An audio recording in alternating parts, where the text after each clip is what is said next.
semaine. Mais d'abord, comme chaque vendredi, Catherine Ney est avec nous sur Europe 1. Bonjour Catherine. Bonjour Dimitri, bonjour à tous. Vous revenez Catherine sur la journée chargée du Premier ministre. Hier, le matin à Viry-Châtillon, avec un discours appelant à un sursaut d'autorité. Et le soir sur BFM TV, invité dans la question-réponse de 2 heures pour faire le bilan de ses 100 jours à Matignon, comme si cela se célébrait d'ailleurs. Arrêt sur image sur cette journée. Oui, les 100 jours, grande référence historique, hélas, celle de l'échec du pari fou de Napoléon de reconquérir son trône.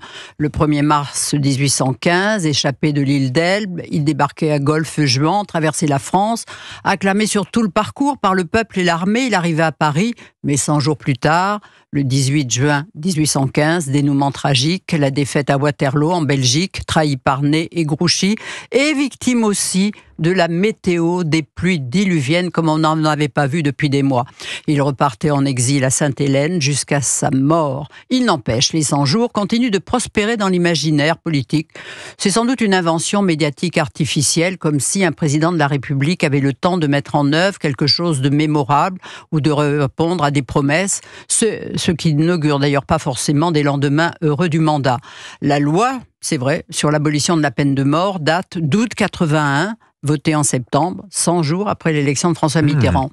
Mais autre vraie référence, et celle-là est glorieuse, c'était après le krach boursier de 1929 aux États-Unis, et Roosevelt avait lancé son New Deal, et il demandait à être jugé 100 jours plus tard. Oui, et c'est Emmanuel Macron qui, président, a réactivé ce mythe des 100 jours pour sa première ministre Elisabeth Borne. Oui, et on ne dira pas que ça s'est bien terminé. Oui, après le vote de la réforme des retraites en avril 2023, et ce grâce au 49.3, d'ailleurs à 9 voix près, la motion de censure avait failli être adoptée. Dans ce cas, Madame Borne aurait quitté Matignon. Le président lui avait donné 100 jours avec une feuille de route précise. Nous avons devant nous 100 jours d'apaisement, d'unité et d'action, disait le président. Hélas, bien avant ce terme, qui était le 14 juillet, éclataient des émeutes à Nanterre. C'était le 27 juin, suite à la mort du jeune Naël, consécutif à un tir policier. Émeute d'une ampleur sans précédent, et des banlieues étaient dévastées par des hordes de mineurs armés. Alors, si l'on compare les 100 jours, les 100 premiers jours de Gabriel Attal, ils sont nettement moins perturbés. Oui, alors que tant de secteurs vont mal en France, comment croire qu'il a une baguette magique? D'ailleurs, les Français sont avec lui assez raisonnables. 46%, sondage que BFM donnait hier soir, disent qu'il est trop tôt pour se prononcer. Hier, son discours de 45 minutes à Viry-Châtillon, où il promettait un sursaut d'autorité, eh bien, on se disait que ce discours-là aurait dû être fait par Emmanuel Macron, justement, après les émeutes de juillet dernier. Alors, il se dit le Premier ministre qu'il fait voter, il faut lutter contre la violence qui s'invite trop souvent à l'école. En cause, et ça il le dit, l'entrisme islamiste qui va croissant, sécessionniste. On est dans un processus de décivilisation, dit-il, citant le président. La violence, la faute à qui? Aux parents, oui, débordés ou qui laissent faire. Certains, il faut les aider, d'autres les contraindre. Et puis il y a aussi les réseaux sociaux, ils lancent tout un programme.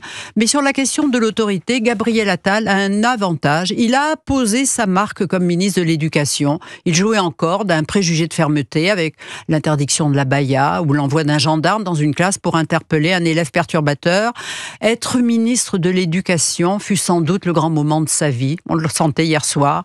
Là, il promet d'agir maintenant. Il a une méthode, un calendrier, une consultation qui va durer 8 semaines, pas plus, dit-il. Alors, la veille mercredi, Emmanuel Macron l'a invité à lancer une grande consultation sur le modèle d'un Grenelle des violences. Un Grenelle. Oui, alors d'abord, le président montre qu'il est à la barre au cas où le Premier ministre l'oublierait. Mais pitié, un Grenelle des violences.